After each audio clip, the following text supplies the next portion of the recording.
You are listening to the So Now What podcast with Lana Manikowski, episode number 5. So now what? These three words raced through my mind time and time again during my journey through fertility treatments. I tried desperately to have a child, but never was able.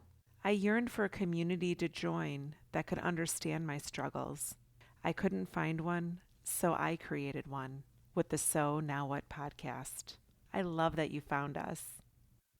I'm so excited to be here with you again this week as we're going to talk about what you want your story to be.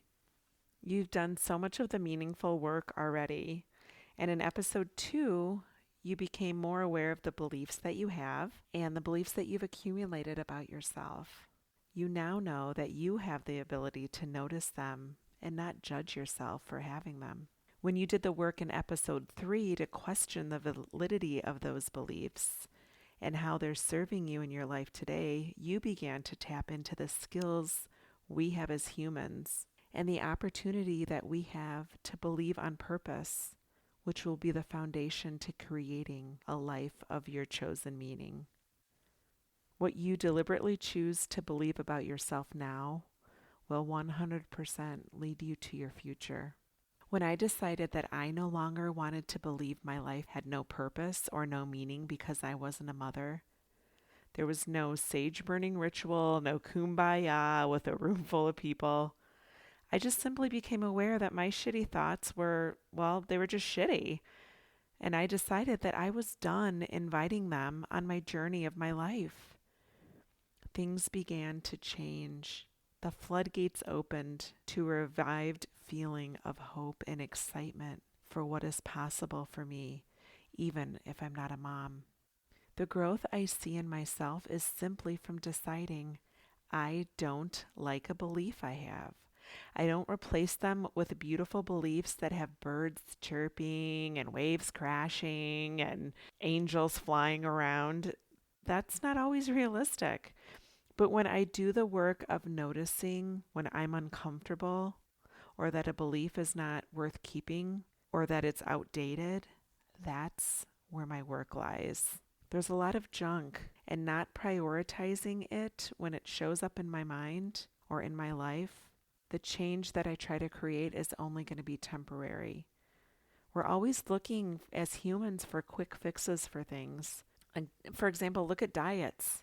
A 30-day plan for this, eliminate that, don't eat for 18 hours. Those things 100% they work, but they only work if they become a lifestyle change.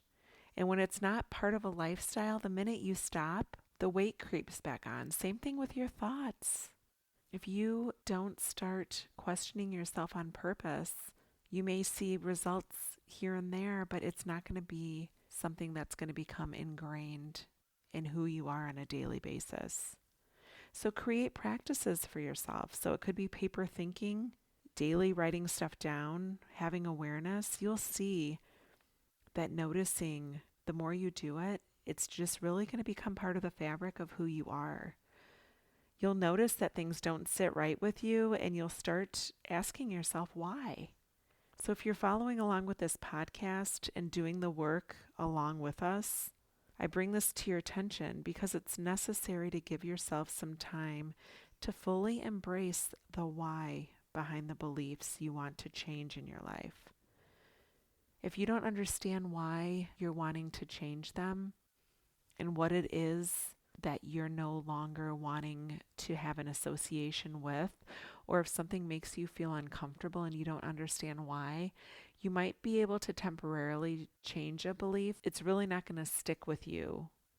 So I'm just asking you to really make a conscious effort and understand that it may take a few days, possibly a few weeks, or even for some beliefs that have been with us for a long time, it could be several months to be ready to fully embrace your new belief. But if you're aware and deliberate, I promise you new beliefs will come to you. You'll start to see how your thoughts about you start to shift. I went from hating my body for not doing what it was supposed to do to loving it for taking me through another day.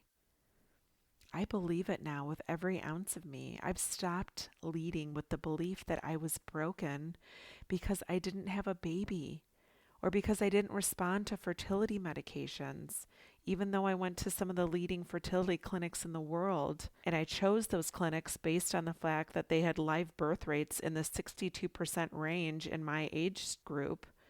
Well, at least that was according to the START data that I found.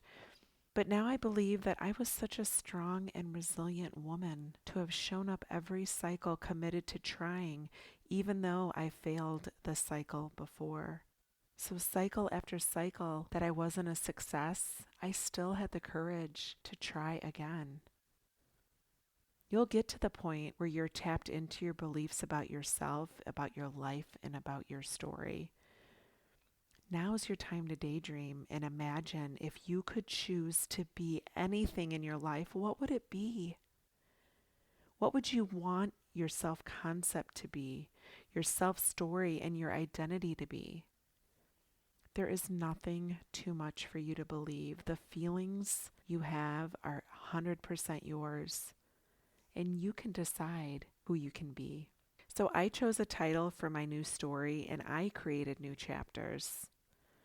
I went from a past story that was probably something close to a title of Hopeless and Broken to my new story that's titled An Example of What's Possible: Life After Infertility. I went through the impossibilities in my life and I decided that I would find a way to create a life with abundance and meaning, even if I'm not a mother. I would teach my students how they could do it too. I would be the one to do the work first and become the examples to others by living a life of chosen beliefs, a life of chosen feelings, and taking actions that would propel me towards the results I want to create in my life and make the mark I want to have made in this world when it comes to Lana. I couldn't do it if I didn't take the time to question my beliefs in the beginning, and I didn't take the time to rewrite my past. I refuse to think unkind and mean things about myself. And if I do, I made a promise that I'd ask myself, why are you choosing to believe that? How is that serving you? Why am I thinking that? And once you commit to doing that, the transition just starts. It just starts to happen, and you start to weed out the shitties. These new beliefs start to create your chosen results. I was out to dinner this weekend with my husband, and I was telling him that I have a hard time sometimes believing how easy it has been for me to change and how I'm seeing that the results I'm getting in my life are simply by choosing new thoughts to think or new beliefs about myself. You will become astonished that you have the power to believe on purpose. Our mind is truly the most powerful tool that we have as humans. Decide now that you'll use it to your advantage. Use your mind to believe your way forward. You can't change the past or the fact that you're not a mom. Those are circumstances beyond our control. But decide today that your past does not have to be the author of your future. So now we get to the fun part. And over the next week, I'm going to ask you to start to write the story about you. Choose your new title. Write of a new journey. Write of being a hero who overcame life after fertility treatments.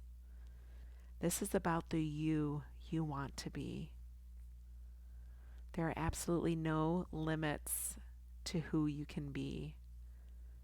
The opinion of others or what they think of you don't have to be considered in this story. You don't even have to consider your past or your abilities now. This story is going to be solely based on desired, true possibility. Take your time with this.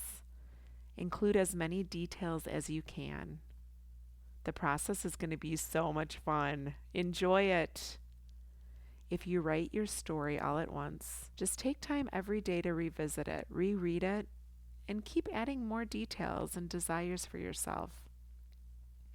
What you write down is no one else's business but your own.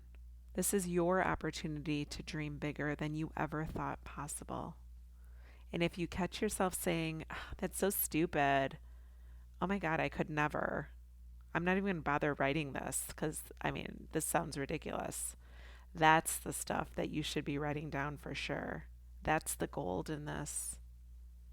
We second guess something that seems too far out of reach. And absolutely no second guessing if you want to write something down, but it seems too ridiculous or too far out of reach. So I'm going to offer you a few questions to consider to help you get started. What do you want to achieve? Who do you want to be? How do you want to define yourself? What do you want to create? What do you want your story to be? I can't wait to learn what you come up with. Have an awesome week. Be creative. Be dreaming of the most amazing you can imagine and write all about her in every detail, in every hope. And remember, your past is not part of this story any longer. Have a great week and believe in your meaning. Thank you for listening to the So Now What podcast. We are a community of women who believe in our meaning. Please leave any comments for suggested future topics you'd like to hear in upcoming episodes. You can also follow me at Stitch Coaching, STITCH Coaching on Instagram.